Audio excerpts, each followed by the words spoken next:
Hey everybody, Greg White here from Greg's Garage, and I just wanted to talk with you a little bit about a press release that came out recently, last couple hours from Kawasaki. It said, Kawasaki homologates the new Ninja ZX-6R for AMA Pro Road Racing. Kawasaki is excited to announce that the new Kawasaki Ninja ZX-6R has been homologated and is eligible for AMA Pro Racing for the 2013 season, and it goes on to list a bunch of stuff, including a quote from a racing senior manager, Reed Nordine.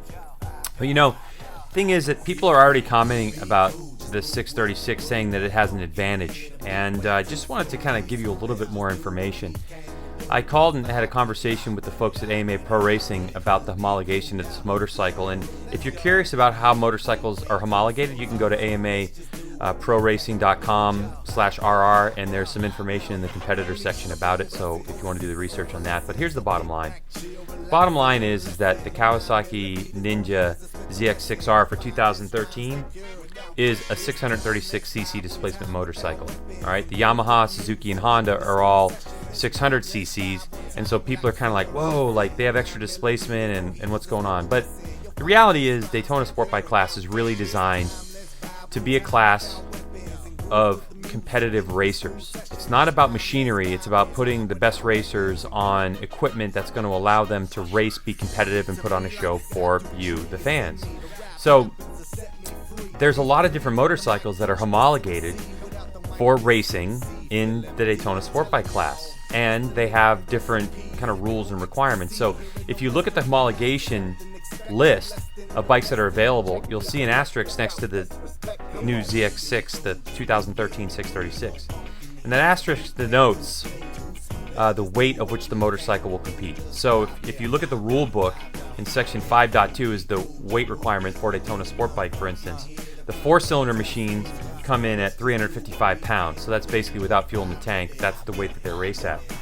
The 3-cylinder machine, like the Triumph 675, which by the way, the newest one, is on paper, it looks like a monster of a motorcycle. And with Jason DeSalvo underneath them, it's going to be interesting to see how that goes. But they come in at 360 pounds, so 5 pounds more than the inline 4s. The twins come in at 375 pounds, so that would be the Ducati 848 and the Ducati 848 Evo, which are homologated.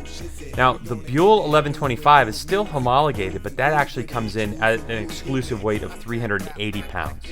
Now, where the Kawasaki 636 comes into play, AMA Pro Racing has homologated that motorcycle at 375 pounds, so the same weight as the Ducati twin.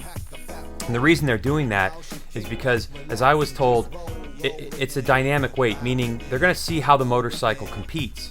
Because they haven't seen it on the track next to other motorcycles, they're going to see how it competes, so they're giving it a 20-pound weight disadvantage over the Yamaha R6, GSX-R 600, and the Honda CBR 600RR. And they want to see how it goes. If for some reason the bike is so uncompetitive, it can't really run up front, then they'll adjust the weight accordingly. If it's too fast, same thing. Now, Kawasaki is well aware that this weight restriction is being put on the motorcycle, and they're behind it for homologation. Everyone I've talked to in the paddock so far today who knows racing has basically said the same thing. They welcome Kawasaki in the paddock. They want Kawasaki back in, even if it's at the hands of a privateer. But having the 636 in as a 2013 model is great, and having that weight restriction and having competitive racing is what's really important. So you can go check out more information at AMAProRacing.com/RR. It has all the information about homologated bikes, what's the rules for homologation, the weight requirements in the rule book. All that stuff's available to download, so you can go check it out. And of course, this is Greg's Garage, so you can check out gregsgaragetv.com for more information. And, you know, I'm not really posting press releases, but if I can get some more information about the press release and do a little video like this, then that's the plan. So thanks for checking it out, and don't forget to check out the shows.